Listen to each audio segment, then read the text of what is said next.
ঘরের চক্রবিহুয়ে আটকালেন সুব্রত, সাংসদের নীরবতায় জল্পনা।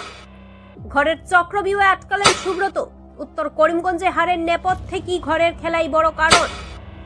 গেরুয়া ঝড়ের মাঝেই ধাক্কা, কেন থামলো সুব্রতের জয়রথ? সহযোগিতা না সাজানো নীরবতা? কারা দূরে সরে গেল শেষ মুহূর্তে? কেন নীরব ছিলেন সাংসদ, উঠছে প্রশ্ন। কঠিন আসনে কেন দেখা গেল না অমিত শাহের মতো হেভি ওয়েটদের? সংগঠনের ফাঁকেই কি ভেসে গেল জয়ের সম্ভাবনা? নিজের ঘরেই কি তৈরি হয়েছিল চক্রবিউ? অসম জুড়ে যখন বিজেপির জয়ের ধারা, তখন উত্তর করিমগঞ্জ বিধানসভা কেন্দ্রের ফল যেন সেই ধারার বিপরীত গল্প লিখল। বিজেপি প্রার্থী সুব্রত ভট্টাচার্যের অপ্রত্যাশিত পরাজয় ঘিরে এখন রাজনৈতিক মহলে জোর চর্চা। শুধুই কি নির্বাচনী লড়াইয়ের ফল, নাকি এর পিছনে ছিল ঘরোয়া সমীকরণের জটিলতা? রাজনৈতিক বিশ্লেষকদের একাংশের মতে সুব্রত ভট্টাচার্য শুরু থেকেই কঠিন লড়াইয়ের মুখে ছিলেন। সংখ্যালঘু ভোটের প্রভাব, প্রতিপক্ষের সাংগঠনিক শক্তি, সব মিলিয়ে চ্যালেঞ্জ কম ছিল না। কিন্তু প্রশ্ন উঠছে, সেই লড়াইয়ে কি তিনি নিজেই দল থেকেই পূর্ণ সমর্থন পেয়েছিলেন? প্রচারের চিত্র কিন্তু অন্য কথা বলছে। যেখানে শ্রীভূমি জেলার অন্যান্য কেন্দ্রে কেন্দ্রীয় নেতাদের দাপুটে উপস্থিতি চোখে পড়েছে, অমিত শাহ বা স্মৃতি ইরানির মতো নেতারা প্রচারে নেমেছেন, সেখানে উত্তর করিমগঞ্জে সেই উচ্ছ্বাস বা সাংগঠনিক তৎপরতা অনেকটাই ফিকে ছিল বলে অভিযোগ। শেষ মুহূর্তে স্মৃতি ইরানির সংক্ষিপ্ত সফরও প্রত্যাশা পূরণ করতে পারেনি। জনসমাগম ছিল সীমিত, এমনকি স্থানীয় কর্মীদের উপস্থিতি নিয়ে উঠেছে প্রশ্ন। সবচেয়ে বেশি আঙুল উঠছে এলাকার সাংসদের ভূমিকা নিয়ে। নির্বাচনের মতো গুরুত্বপূর্ণ সময়ে তার কার্যত অনুপস্থিতি নিয়ে দলের অন্দরেই চাপা অসন্তোষ। রাজনৈতিক মহলের কটাক্ষ, বসন্তের কোকিল কি শুধু অনুকূল সময়ই শোনা যায়? কঠিন লড়াইয়ের সময় কেন তার দেখা মেলেনি, সেই প্রশ্ন এখন ঘুরছে ভোটারদের মুখেও। তবে সমীকরণটা একপাক্ষিক নয়, সুব্রত ভট্টাচার্যের বিরুদ্ধেও কিছু অভিযোগ উঠে এসেছে। দলের একাংশের দাবি, প্রার্থী হিসেবে তিনি সব স্তরের কর্মীদের সঙ্গে পর্যাপ্ত যোগাযোগ রাখতে পারেননি। অনেকেই বলছেন, নির্বাচনের আগে তাদের সঙ্গে সরাসরি যোগাযোগের অভাব ছিল, যা সংগঠনের ভিত দুর্বল করেছে। এই সুযোগটাই কাজে লাগিয়েছেন প্রতিপক্ষ প্রার্থী জাকারিয়া আহমেদ পান্না। ব্যক্তিগত ইমেজ, সংখ্যালঘু ভোটের মজবুত ভিত্তি এবং হিন্দু ভোটের একাংশ গ্রহণযোগ্যতা, সব মিলিয়ে তিনি নিজের পক্ষে সমীকরণ গড়তে সক্ষম হন। ফলে শেষ লড়াইয়ে সুব্রত নৌকা তীরে এসে ডুবে যায়।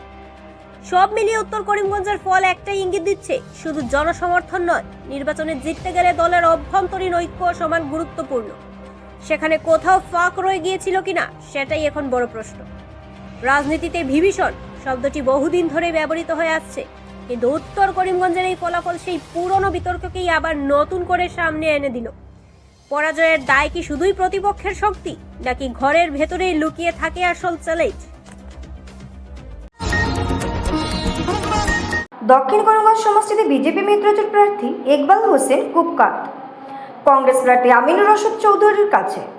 কংগ্রেস প্রার্থী আমিনুর পেয়েছেন 1,34,727টি ভোট। অন্যদিকে অগপ প্রার্থী ইকবাল হোসেন পেয়েছেন 49,565 ভোট। 39,414টি ভোট পেয়ে তৃতীয় স্থানে থাকেন টিএমসি প্রার্থী আজিজ আহমেদ খান। অত্যাধিক উল্লাস প্রকাশ করে মিডিয়ার সামনে বিজয়ী কংগ্রেস প্রার্থী আমিনুর বলেন, পরিবারের আশাবাদী তথা সমষ্টির জনগণ আমার প্রতি স্নেহ মমতা বাড়িয়ে দেওয়ায় আমার জয়ের পথ সুগম হয়েছে। যারা আমাকে হাত ভরে ভোট দিয়ে জয়যুক্ত করেন, তাদের প্রতি আমি চিরকৃতজ্ঞ। তাদের জন্য যা করণীয় তা আমি করতে কোনো ঢিলেমি দেব না। আমার জয়ে আমার পরিবারেরা অত্যাধিক উল্লাস প্রকাশ করেন, তা আমি কখনো ভুলতে পারবো না। সবাইকে যেন আবেগাহিত হয়ে যায়, ওদের আনন্দ আমার চোখে অশ্রু বয়ে যায়। সবচেয়ে বড় কথা, বাবার কাঙ্ক্ষিত স্বপ্ন এত বছর পর বাস্তবায়িত হলো, তা আমার কাছে দুর্লভ বস্তু ছিল। অন্যদিকে তার পরিবারের পক্ষে সংবাদ মাধ্যমে তাদের আনন্দের কথা ব্যক্ত করলেন পত্নী ডক্টর জাসমিন চৌধুরী, ছেলে ডক্টর আরশিএস আমিনী চৌধুরী, মেয়ে আরুষা চৌধুরী। মঙ্গলবার তার সমষ্টিতে প্রথমবারের জন্য বিধায়ক হওয়ার পর যাবার সময় পিতা রাজনৈতিক ব্যক্তিত্ব তথা প্রাক্তন বিধায়ক মুক্তাদির চৌধুরীর আশীর্বাদ গ্রহণ করেন দক্ষিণ করিমগঞ্জে জয়ী হওয়ার কংগ্রেসের প্রার্থী আমিনুর রশিদ চৌধুরী। দক্ষিণ করিমগঞ্জত কোনো যুঁজে নাছিলে। মই প্ৰথম দিনৰ পৰাই আপোনালোকক কৈছোঁ যে দক্ষিণ করিমগঞ্জৰ ৰাইজে অকল কংগ্ৰেছে ভোট দিছে, ইয়াত একো যুঁজ নাছিলে, এইবিলাক বনোৱা যুঁজ আছিলে। দক্ষিণ করিমগঞ্জৰ ৰাইজক মই আপোনালোকৰ মাধ্যমত মই আন্তৰিক কৃতজ্ঞতা ধন্যবাদ জনাইছোঁ। আৰু তেখেতসকলে মই নিৰ্বাচিত কৰিছে। দক্ষিণ কৰিমগঞ্জৰ উন্নয়নৰ স্বাৰ্থত যিখিনি কাম কৰিব লগা আছে মই নিৰ্বাচনৰ সময়ত যি প্ৰতিশ্ৰুতি দিছোঁ মই ৰাইজৰ লগত থাকিম আৰু কংগ্ৰেছ পৰিবাৰৰ সকলোক আমাক যেনেকুৱা সহায় কৰিছে এই নিৰ্বাচনত প্ৰত্যেক কংগ্ৰেছ কৰ্মীক মই আন্তৰিক কৃতজ্ঞতা ধন্যবাদ জনাইছোঁ।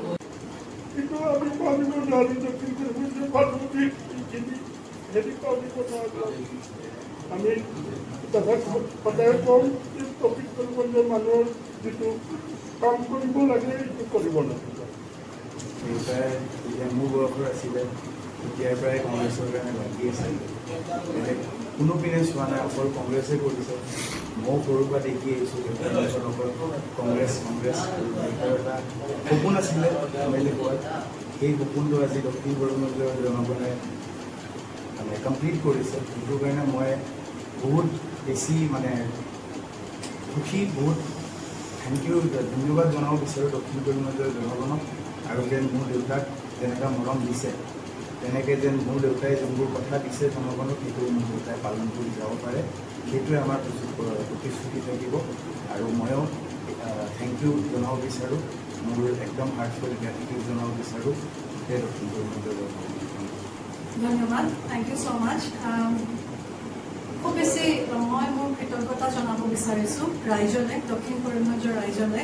তেওঁলোকে সদায় মোৰ আপাক মোৰ ফাদাৰ ইন লক মৰম দিছে, বিশ্বাস ৰাখিছে তেওঁৰ ওপৰত, আৰু ফাদাৰ ইন লক যথেষ্ট কৰিছে। চ' আই এম ৰিয়েলি হেপী যে এই অপৰচুনিটিটো তেওঁলোকে আকৌ মোৰ হাজবেণ্ডকো দিছে। আৰু বিগ থেংক ইউ মই মোৰ কৃতজ্ঞতা জনাব বিচাৰিছোঁ তেওঁলোকলৈ যে তেওঁলোকে এই বিশ্বাসটো মোৰ হাজবেণ্ডৰ ওপৰত ৰাখিছে। এণ্ড মই চেষ্টা কৰিম যে মই সদায় তেওঁক ছাপৰ্ট কৰিম। তেওঁৰ যিটো কজ হয় এতিয়া যে ৰাইজক তেওঁ সেৱা কৰিব, ছাৰ্ভ কৰিব ৰাইজক, মই সেইটো সদায় চেষ্টা কৰিম যে তেওঁক ছাপৰ্ট কৰিম সেইটো। আৰু ৰাইজৰ সুখে দুখে মই যে তেওঁলোকৰ লগত থাকিম সেইটো মই প্ৰতিশ্ৰুতি দিব বিচাৰিছোঁ। আমি বহুত গ্ৰেটফুল হয়। কালিৰ পৰা বহুত ডাঙৰ এটা চেঞ্চ অফ ৰেছপনচিবিলিটি আহিছে আমাৰ ফেমিলিৰ ওপৰত, মোৰ দেউতাৰ ওপৰত।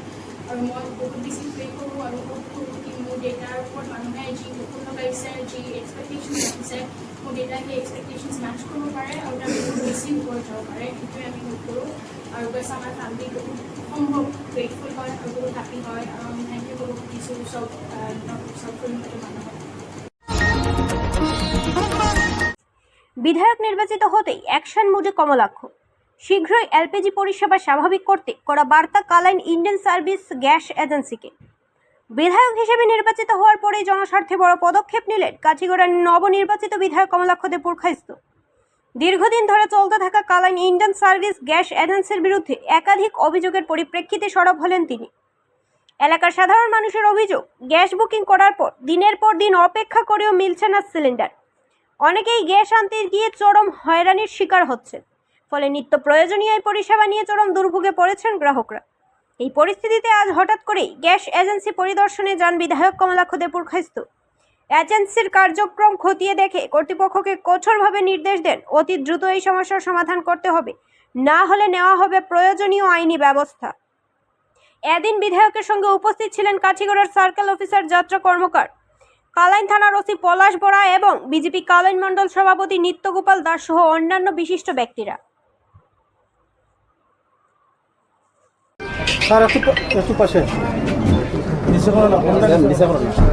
আচ্ছা, আজকে যে এখানে আপনি পরিদর্শন করেছেন কি বলবেন? কালাইন ইন্ডিয়ান গ্যাস বিগত অনেক দিন থেকে এটা সমস্যা। আমাদের সার্কেল অফিসার মণ্ডল সভাপতি, আমাদের পুলিশের পলাশ ইনচার্জ সবাই ছিল, এখানে ছিল। এবার হচ্ছে কি বিগত প্রায় 7-8 মাস থেকে সেই কথাগুলো শুনতে পারছি, কিন্তু মানে তখন ব্যাপক হারে ছিল না। কিন্তু ইলেকশনের আগে একটা ব্যাপক দুর্নীতি শুনতে পারলাম। দুর্নীতি মানে কি ভয়ঙ্কর অবস্থা। গ্যাস সিলিন্ডার বুকিং করা হয়, গ্যাস সিলিন্ডার ওনারা পান না, মানুষ পায় না, কিন্তু ডেলিভারি দেখানো হয়। সিলিন্ডারের শর্টেজ, অনেক ধরনের অনেক ধরনের প্রবলেম, অনেক অসুবিধা, মানুষ অনেক ভুক্তভোগী। এই আজকে আমরা সার্কুল অফিসার সবাইকে নিয়ে আমরা মিটিং করলাম। আমাদের উদ্দেশ্য একটাই, যে গ্যাস কোম্পানির তরফ থেকে যাতে সময় মতো মানুষ গ্যাস পায়। আমাদের অন্য কোনো আমাদের কোনো ইয়ে নেই। গ্যাস কোম্পানির ভালো হোক, আমাদের সাহায্য সহযোগিতা আমরা সবসময় করব, ঠিক আছে। কিন্তু যেখানে গ্যাসের কথা, আমি তো আর রান্না 2 দিন বন্ধ রাখতে পারবো না, যে না আমি 2 দিন গ্যাস নেই, আমি 3 দিন রান্না বন্ধ রাখলাম। আমাদের তো রান্না চালাতে হবে, গ্যাস চলতে হবে। তাই আজকে ওনাদের সঙ্গে কথা বললাম এবং আমরা একটা সময় দিয়ে গেছি যে কালকেই ওনারা একটা কথাবার্তা বলে যাতে কিছুদিনের ভিতরে, সে 7 দিন হোক আর 10 দিন হোক আর 15 দিন হোক, এই কিছুদিনের ভিতরে যাতে গ্যাস সিলিন্ডার যাতে সরবরাহ, যাতে সময় মতো যাতে মানুষ গ্যাস সিলিন্ডার যাতে পায়, যাতে সব জায়গায় মানুষ গ্যাস সিলিন্ডার পাচ্ছে। আজকে আগের পরিবেশ নেই। আমরা যখন ছোটোবেলা ছিলাম তখন দেখতাম আমরা যে একবার বুকিং করলে 1 মাস পরে গ্যাস পাওয়া যেত, গ্যাস গিয়ে লাইনে দাঁড়াতে হতো। আজকের দিন কিন্তু সেই পরিবেশ নেই। কিন্তু আজকে বুকিং করলে গ্যাস অ্যাভেলেবেল গ্যাস, এবং সরকারের মুখ্যমন্ত্রীর একদম কঠোর নির্দেশ যে গ্যাস সিলিন্ডার নিয়ে যদি কেউ দুর্নীতি করে ওদের কিন্তু ব্যবস্থা নেওয়া হবে, জেল হাজতে পাঠানো হবে। তাই সেই মুখ্যমন্ত্রীর নির্দেশ, এবং আমরা আজকে অফিসিয়ালি আমরা সেই কথাগুলো বললাম। যদি উল্টাপাল্টা কিছু হয় যদি, তাহলে সিগরে যেতে হবে, 1 নম্বর কথা। 2 নম্বর কথা হচ্ছে গিয়ে যে আমরা একটা সময় দিয়ে গেলাম যে এই সময়ের ভিতরে আপনারা কি ব্যবস্থা করবেন, আপনারা কার সঙ্গে কথা বলবেন, আপনারা কথা বলুন, আমাদের কোনো আপত্তি নেই। কিন্তু মানুষ যাতে এই 10 দিন হোক আর 12 দিন হোক আর 15 দিন হোক, তার ভিতরে যাতে মানুষ গ্যাস সিলিন্ডার যাতে সময় মতো যাতে পায়, যাতে মানুষের যাতে হয়রানি করতে না হয়, তার জন্য অফিসিয়ালি আজকে আমরা মিটিং করলাম এবং তার জন্য এখানে পরিদর্শন করলাম। আমি বিশ্বাস করি সেটা সমাধান হবে। না হলে যা পন্থা, যা পদ্ধতি এবং অনেক ধরনের দুর্নীতি আছে, সে নিয়ে কথা বলতে চাই না, প্রত্যেকটা একদম সিরিয়ালি সে কথাগুলো বলতে চাই না। কিন্তু দুর্নীতি আছে, সেই দুর্নীতি আগে কী হয়েছে সেটা জানি না, কিন্তু এখন থেকে যাতে অন্তত সেটা যাতে সুচারুরূপে যাতে গ্যাস সিলিন্ডার সরবরাহ হয়, সেটাই হচ্ছে কি মুখ্য উদ্দেশ্য। স্যার কতদিন পরে একটা গ্যাস পাবেন? না, আমি বলেছি আপনাদেরকে গ্যাস। শিলচর আসন থেকে নির্বাচিত বিজেপি প্রার্থী ডক্টর রাজদীপ রায়কে মন্ত্রিত্ব দেওয়ার দাবি জানালেন পরাজিত কংগ্রেস প্রার্থী অভিজিৎ পাল। এক সাংবাদিক সম্মেলনে তিনি বলেন, দীর্ঘদিন ধরে বরাক উপত্যকায় বিজেপি ভালো ফল করলেও শিলচর থেকে এখনো কাউকে মন্ত্রী করা হয়নি। তাই ডাবল ইঞ্জিন সরকারের কাছে রাজদীপ রায়কে মন্ত্রিত্ব দেওয়ার দাবি জানান তিনি। নির্বাচনে প্রতিদ্বন্দ্বিতা থাকলেও নির্বাচনোত্তর সময়ে শিলচরের উন্নয়নের স্বার্থে বিজয়ী প্রার্থীর পাশে থাকার বার্তা দেন অভিজিৎ পাল। তিনি আশা প্রকাশ করেন ডক্টর রাজদীপ রায় শিলচরের উন্নয়নে সক্রিয় ভূমিকা নেবেন এবং সেই কাজে সব ধরনের সহযোগিতা করার আশ্বাসও দেন। এদিন তিনি শিলচর নির্বাচনী এলাকায় ভোটার, কর্মী এবং সংবাদ মাধ্যমকে নির্বাচনী প্রক্রিয়ার সহযোগিতার জন্য ধন্যবাদ জানান। তবে একসঙ্গেই ভোট গণনা প্রক্রিয়া নিয়ে প্রশ্ন তুলেন অভিজিৎ পাল। তার অভিযোগ, ভোটদানের হার ও গণনার ফলাফলের মধ্যে অসঙ্গতি রয়েছে। পাশাপাশি ইভিএম মেশিনের ব্যাটারি চার্জ, তথ্যের গরমিল এবং নির্বাচন কমিশনের নিযুক্তি কর্মীদের ভূমিকা নিয়েও সন্দেহ প্রকাশ করেন তিনি। আমাদের আসাম প্রদেশ কংগ্রেসের সম্মানীয় সভাপতি গৌরবই মহাশয় প্রত্যেক প্রার্থীদেরকে নিয়ে একটা সভা আহ্বান করেছেন গুয়াহাটিতে। সেই সভায় সাংগঠনিক ব্যাপারটা নিয়ে আলাপ আলোচনা হবে। আমি কাউকে দোষারোপ করতে রাজি নই। আমার জন্য তৃণমূল স্তরের কর্মীরা এবার বেরিয়ে এসছেন। শিলচর শহরে অনেক পুরনো কংগ্রেস কর্মীরা, অনেক প্রবীণ কংগ্রেস কর্মীরা এবার বেরিয়ে এসছেন। সবাই আমার সাথে ছিলেন, সবাই আমার পাশে ছিলেন এবং আমার হারার জন্য দায়ী আমি নিজে। সেটার জন্য কোনো কংগ্রেস সংগঠন নয়, কোনো ব্যক্তি নয়। আমার কোনো জায়গাতে খামতি ছিল, আমার কোনো জায়গাতে এখনো হয়তো নির্বাচন প্রতিদ্বন্দ্বিতা করার মতো কোনো জায়গাতে আমার কোনো গাফিলতি ছিল, সেটার জন্য হয়তো এই আমার ফলাফল হয়েছে। সেটার জন্য আমি কংগ্রেস কর্মীরা দেখে আমি দোষ দিই না, সংগঠনকে আমি দোষ দিই না। সংগঠনের সবাই আমাকে সহযোগিতা করেছেন, সবাই মিলে এবার কাজ করেছেন। এটা সত্যি শিলচরে এবার বহুত বছর পর আমরা দেখেছি যে শিলচরে যেভাবে কংগ্রেস কর্মীরা বেরিয়ে এসেছেন, আপনারাও নিজেরা সাক্ষী ছিলেন যে প্রত্যেক দিন যখন আমি এক একটা ওয়ার্ডে মানুষের আশীর্বাদ নিয়ে যেতাম, তখন আমার সাথে 300-400 কংগ্রেস কর্মীরা, প্রবীণ কংগ্রেসের নেতারাও আমার সাথে ছিলেন এবং প্রত্যেকটা সময় আমার সাথে দিনরাত কংগ্রেস কর্মীরা। আমি নিজেও কর্মী, একজন সাধারণ করে ছেলে, আমার মতো একজন কংগ্রেস কর্মীর সাথে প্রত্যেক কংগ্রেস কর্মীরা হাতে হাত মিলে পাওয়া মিলে দাঁড়িয়েছিলাম। আমি তাদেরকে অসংখ্য ধন্যবাদ এবং এই ভোটটাই পেয়েছি, হয়তো তাদের প্রচেষ্টার ফলে আমি ভোট পেয়েছি এবং শিলচর শহরের মানুষ যতটুকু আমার উপর আস্থা রেখেছেন তার জন্য আমি ওনাদের কাছে সেবা কৃতজ্ঞ। কাছাড়ের অসম মণিপুর সীমান্তে রাতে চলল গুলি। ড্রাগস মাফিয়ার গুলিতে গুলিবদ্ধ হয়ে গুরুতর আহত হয়েছেন এক পুলিশ কর্মী। কাছাড়ের জিরিঘাটের দিংলাং বস্তিতে এক ভয়াবহ ঘটনাটি ঘটেছে। সূত্রের খবর অনুযায়ী ড্রাগস বিরোধী অভিযান চালাতে লক্ষ্মীপুর সমজেলায় পুলিশ সুপারের নেতৃত্বে পুলিশের একটি দল রাতে সীমান্ত এলাকার দিংলাং বস্তিতে গিয়েছিলেন। ড্রাগস সহ মাফিয়াদের গ্রেফতার করার সময় পুলিশের হাত থেকে বাঁচতে মাফিয়ারা পুলিশকে লক্ষ্য করে কয়েক রাউন্ড গুলি চালায়। মাফিয়াদের চালানো গুলি সরাসরি পেটে লাগে শরীফ হোসেন কাজী নামে এক পুলিশ কর্মীর। এতে তিনি গুরুতর আহত হন। ঘটনার পরপরই আহত পুলিশ কর্মীকে উদ্ধার করে প্রথমে আলিপুরে একটি বেসরকারি হাসপাতালে বিএমসিএইচ হাসপাতালে নিয়ে যাওয়া হয়। তবে তার অবস্থা আশঙ্কাজনক হয়ে দ্রুত তাকে শিলচর মেডিকেল কলেজ ও হাসপাতালে স্থানান্তর করা হয়। বর্তমানে তিনি সেখানে আইসিইউতে চিকিৎসাধীন রয়েছেন এবং তার অবস্থা অত্যন্ত সংকটজনক বলে জানা গেছে।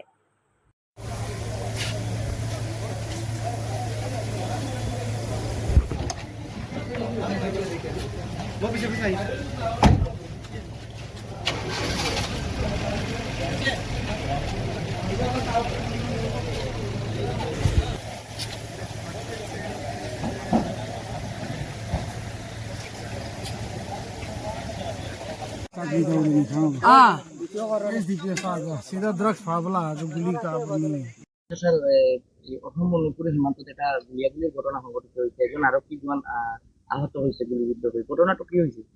হয়, এটা এণ্টি ড্ৰাগছ অপাৰেশ্যনত গৈছিলে আমাৰ CDSP লক্ষীপুৰ, আৰু সেই অপাৰেশ্যনত যাওঁতে জয়পুৰ থানাৰ আণ্ডাৰত জয়পুৰ আৰু জিৰিঘাটৰ বৰ্ডাৰত এটা এনকাউণ্টাৰ সংঘটিত হয় আৰু আমাৰ এজন জোৱান গুলি লাগিছে। আৰু আমি ইতিমধ্যে অপাৰেশ্যন লঞ্চ কৰিছোঁ ড্ৰাগছ এণ্টি ড্ৰাগছ পাৰ্টিৰ ওপৰত, আৰু আমি বিহিত ব্যৱস্থা লৈছোঁ। আৰু আমাৰ যিজন মানুহ আহত হৈছিল তেখেতক আমি মেডিকেল কলেজত ভৰ্তি কৰিছোঁ। গুলিটো কোনে মাৰিছিলে? এতিয়া এইটো দুৰ্বৃত্তই মাৰিছে, এইটো আমি এতিয়া তদন্ততে গম পোৱা যাব। আমি এটা খবৰ পাইছোঁ ছাৰ, তেওঁ অকলে গৈছিলে তাতে, আৰু তাৰপিছত তেওঁ ৰক্তাক্ত অৱস্থাত তাৰ বডি তাতে আছিলে। তাৰপিছত ৰাইজে আৰক্ষীক খবৰ দিছে। না, আমাৰ টিম গৈছিলে সম্পূৰ্ণ, এটা টিম আছিলে, CDSP আছিলে লগত নিজে, আৰু লগত গোটেই যি টিম যাব লাগে SOP সেই গোটেই টিম গৈছিলে লগত।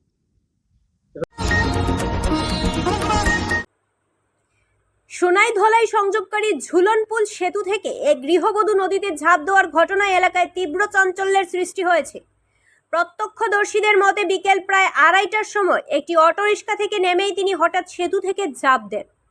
ঘটনাটি দেখে স্থানীয় বাসিন্দারা দ্রুত উদ্ধার কাজে নামেন এবং নৌকার সাহায্যে মহিলাকে অচেতন অবস্থায় নদী থেকে তোলা হয়। অভিযোগ উঠেছে, স্বামীর সঙ্গে পারিবারিক বিবাদের জেরেই তিনি এমন পদক্ষেপ নেন। স্থানীয়রা তাকে হাসপাতালে নেওয়ার পরামর্শ দিলেও স্বামী তাকে বাড়িতে নিয়ে যান বলে জানা গেছে। খবর পেয়ে পুলিশ ঘটনাস্থলে পৌঁছে তদন্ত শুরু করে এবং অটোরিক্সা চালকের সূত্র ধরে দম্পতির পরিচয় নিশ্চিত করে। পরে স্বামীকে থানায় নিয়ে জিজ্ঞাসাবাদ করা হয়। বর্তমানে গৃহবধূ অসুস্থ অবস্থায় বাড়িতে রয়েছেন। ঘটনার প্রকৃত কারণ জানতে পুলিশ তদন্ত চালিয়ে যাচ্ছে।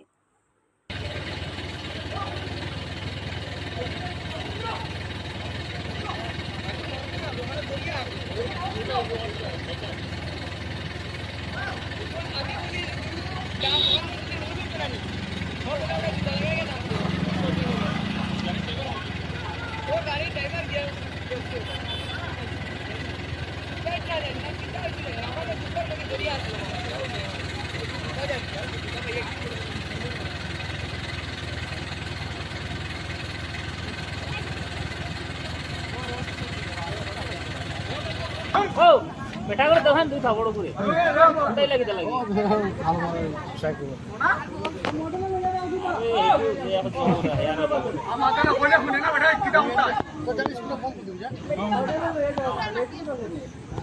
দেখেছেন স্কুলটা?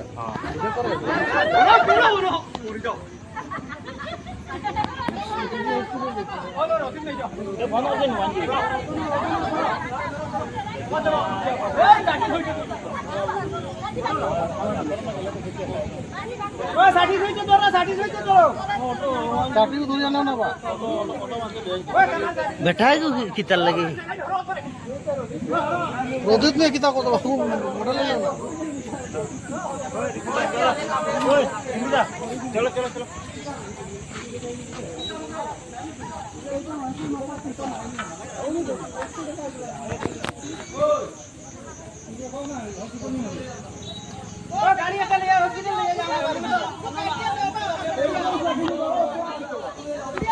ও হসপিটাল লো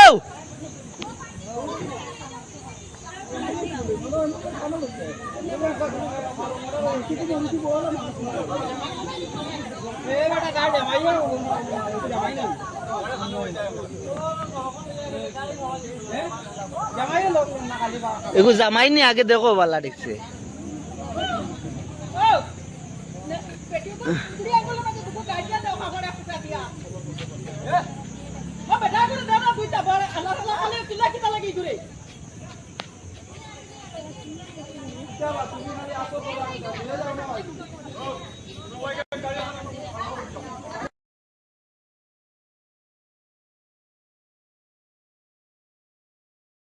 Thank you.